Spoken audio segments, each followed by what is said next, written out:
नमस्कार मित्रांनो, कैवल्य पदाच्या या व्हिडिओ सिरीज मध्ये तुम्हा सर्वांचं पुन्हा एकदा स्वागत आहे.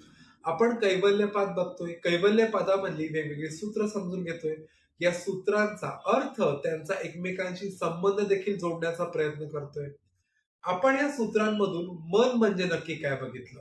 मनाचं मानसशास्त्र समजून घेण्याचा आपण या सूत्रांमधून प्रयत्न करतोय. आपण आज देखील या मनाचा आणखीन एक पैलू बघणार.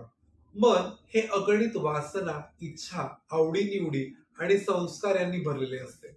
मग एवढ्या सर्व वासनांनी भरलेले हे मन स्वतःसाठी काम करतं का कोणा दुसऱ्यासाठी काम करतं, हेच आपल्याला आजच्या या 24व्या सूत्रामधून बघायचं आहे.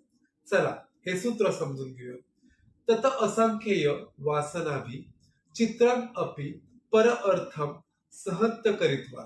या सूत्रातील एक शब्दांचा अर्थ आता आपण समजून घेऊया. तत् तत् म्हणजेच काय, तर त्याबद्दल बोललंय. मग ते म्हणजे नक्की कोण, तर आपलं जे चित्त आहे, आपलं जे मन आहे, ह्याच्याविषयी इथे बोललं गेले. काय बोललं गेले, असंख्येय वासनाभी म्हणजेच असंख्य अगणित अशा वासनांनी, संस्कारांनी किंवा इच्छांनी असे जे आहे ते काय, तर चित्रम अपि. चित्रम अपि म्हणजे काय, तर चित्रित केले गेले, रंगवले गेले असे झाले तरीही परअर्थम.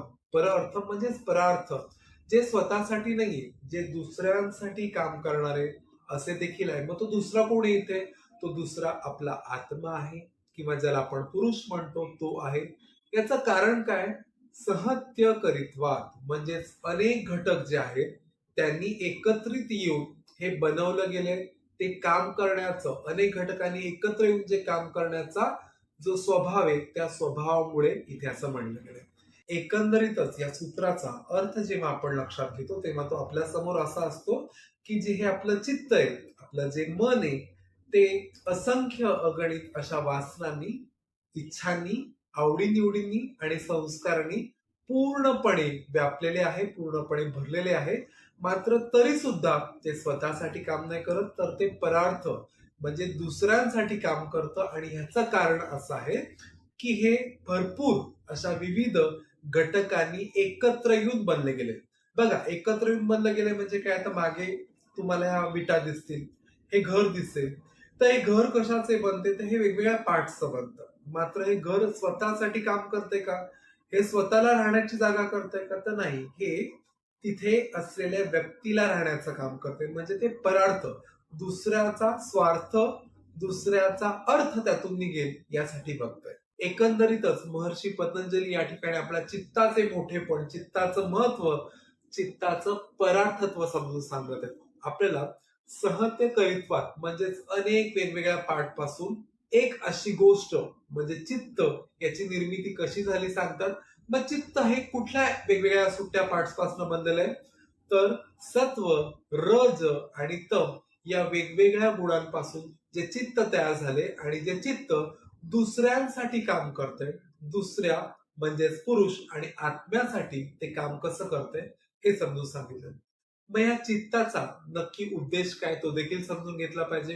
कोणा दुसऱ्यांसाठी हे काम करतं, तर भोग भोगणं आणि मोक्ष मिळवणं हे चित्ताचं काम इथे महर्षी पतंजली आपल्याला सांगतात. भोग भोगणं म्हणजेच काय, तर जगातल्या जेवढ्या केवढ्या गोष्टी आहेत, सुखद असो दुःखद असो, सर्वांचा अनुभव घेणं. आणि शेवटी सर्व भोग भोगून झाले, सर्व अनुभवांची प्राप्ती करून झाली, तर अपवर्ग म्हणजेच मोक्षाची प्राप्ती करून येणं हे चित्ताचं काम. चित्ताला काय काम आहे, तर भोग भोगायचे आणि मोक्षाची प्राप्ती करून द्यायची. पण कोणाला, तर त्या पुरुषाला किंवा त्या आत्म्याला.